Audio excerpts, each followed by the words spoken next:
Mark sat across from his manager, Sarah, feeling the air thin out in the glass-walled office. He had just presented a data-backed proposal for a 4-day work week. Sarah didn't look at the data. She looked at him with a practiced, razor-sharp smile. "So, what you're saying," she began, leaning back, "is that you're tired of working hard and you'd like the company to pay you for a 3-day weekend every single week." Mark felt the heat crawl up his neck. It wasn't just a disagreement, it was a distortion. She wasn't listening to his words, she was building a scarecrow out of them, just so she could set it on fire. Mark's first instinct was to get defensive. "No, that's not it at all. I'm a hard worker," he wanted to shout. But he remembered a video he'd seen about conversational bullies. If he got emotional, she'd win. If he let her mischaracterization stand, he'd lose. He took a slow breath, grounding himself.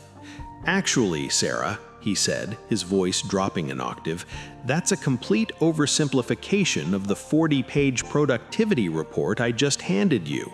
What I actually said is that output increases by 15% when we optimize for deep work blocks. Shall we look at the data, or are we discussing my work ethic?" The room went silent. The "so you're saying" trap had been snapped shut, but he hadn't stepped in it. Sarah didn't like being corrected. She pivoted. "Well, Mark, if we do this, the clients will leave, the board will panic, you're basically asking for a chaotic environment, and frankly, why do you hate the culture we've built here?" She was smashing, hurling 5 different accusations at once to overwhelm his brain. Mark felt the familiar freeze response. His heart hammered. He could feel the eyes of the coworkers outside the glass wall watching the confrontation. He realized this wasn't a private chat anymore. He was debating for an audience. Mark didn't rush. He waited 3 full seconds, a lifetime in a tense room. "You've asked about the clients, the board, the culture, and my personal feelings," he said calmly. "Let's take those one at a time, starting with the clients, because that's the most important."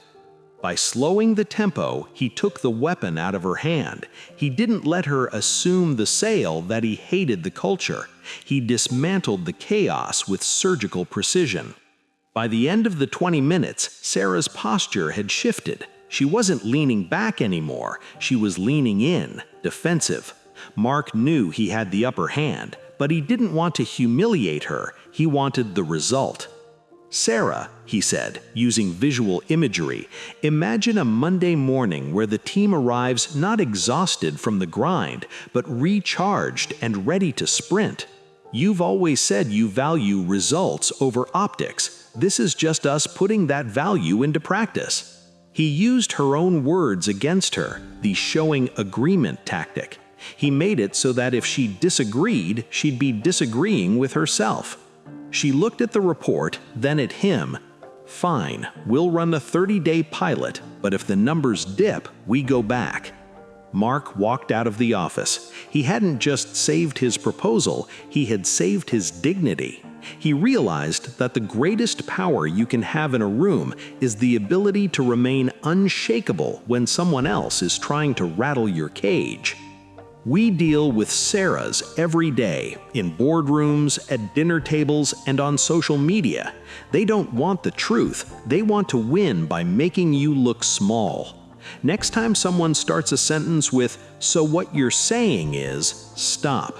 Don't defend, clarify. Don't let them narrate your life.